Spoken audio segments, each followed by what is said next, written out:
Great. Who is Carrie? Chapter 4. Dan stayed at the tavern for a while that evening. There was parties everywhere at night, and fireworks, and people putting up pictures of Washington in front of their houses and lighting candles in the windows so that the whole city was shining with light. Dan said Captain Ivers was going around seeing it all, so he didn't have to be in any rush to get back to the Junius Brutus. Dan figured he'd be coming down to New York pretty frequent from now on. Now that we was one country and had a president, there was going to be good business and prosperity. At least that was what Captain Ivers was saying. New York was bound to grow, and the people would need most everything you could think of. Hogs and beef and shingles and staves, and I don't know what all. Captain Ivers, he didn't care what he sold, so long as there was money in it, Dan said. He'd buy cows from farmers in Connecticut, or molasses in Statia in the West Indies, or tobacco in Virginia, or whatever, and bring it back to New York and sell it there at a profit.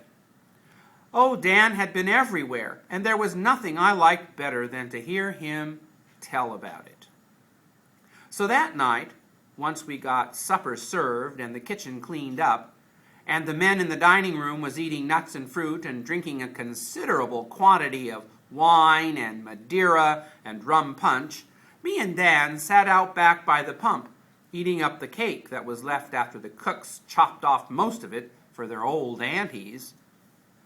We talked about Dan's daddy bringing me to the tavern. It sure surprised me, I said. It surprised me too, he said. You don't know nothing about it, Dan? Not a drop. My daddy never said anything to me about it. I reckon he might have sometime if he wasn't drowned first. I thought about it. Dan, I'll bet you anything my daddy knew your daddy. Why?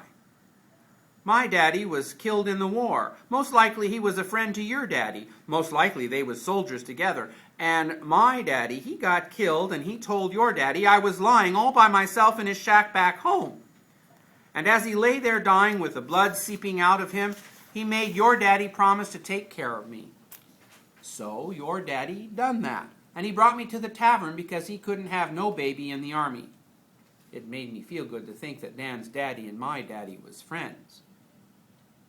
Dan gave a laugh. That sounds like a story out of a book, Dan said. I was hurt. I liked thinking about our daddies was friends. You know I can't read no book.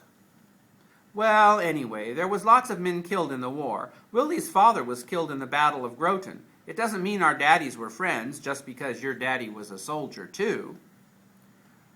Then how did your daddy get a hold of me, Dan? I don't reckon anybody will ever know that, Carrie, he said. I just wished my daddy hadn't got himself drowned. By now, he'd have saved up enough money to buy me and Ma free. Dan was always talking about being free. It's in front of me all the time, Carrie, he said. Sometimes when I'm busy steering the ship or trimming sails, it goes off my mind for a while, but as soon as I ain't busy anymore, it slips right back again. I can't help it.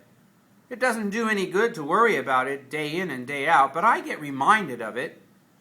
There's hardly anything that doesn't remind me of it.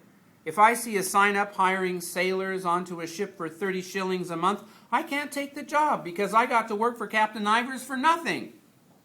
Or if I see a pretty girl and want to marry her, why, I couldn't do that either because I ain't got any place to keep a girl. And what girl wants to go with a slave that hasn't any prospects?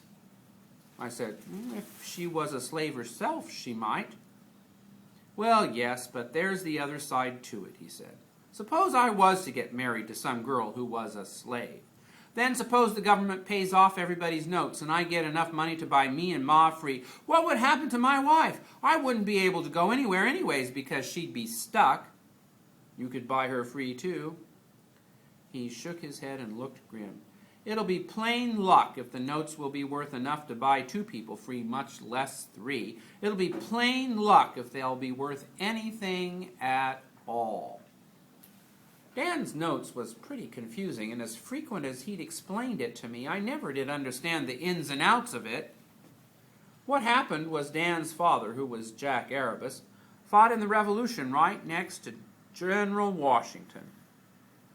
He got free for fighting and a whole lot of money too, only it wasn't real money. It was just pieces of paper called notes that said the government owed you some money. Well, of course, Dan's daddy got drowned, and after that the notes belonged to Dan. Captain Ivers, he tried to get them away from Dan, but Dan got them back, and for safekeeping, give them to Dr. William Samuel Johnson, who was rich and famous and lived near Dan's mom. Johnson wasn't in Connecticut no more. He was president of Columbia College in New York City, not far from our tavern. He'd got Dan's notes there. The thing was, nobody knew if the notes would be worth real money. It was up to the government to decide if they would pay them off or not. And on top of it, the states put on their notes too, which people had taken instead of real money, and nobody knew if they'd be worth anything either. So, naturally, while everybody was waiting to see if the states could get together and make themselves into the one big country, some people was going around buying other people's notes for a cheap price. Say, if your notes was worth $100, somebody might give you $1 or $10 or something for them on the gamble that the states would be able to get themselves together. And finally, they did get themselves together and made the United States of America, and people who owned these notes was mighty cheered up because they figured that the government would pay them off. Maybe they wouldn't pay them off 100%, but they might declare that your $100 note was worth $50 or some such. But then it come out that maybe the government would pay off the notes and maybe they wouldn't. And it also come out that maybe they would pay off the state's notes for them too, and maybe they wouldn't. The whole thing was as full of maybes as a bushel of potatoes, and it was making people like Dan, who'd got notes, just wild crazy. One day a rumor would go around that the Congress was going to vote to pay the notes off, and the price of them would go up. And then the next day, a contrary rumor would go around, and the price would go down. And nobody knew what to do.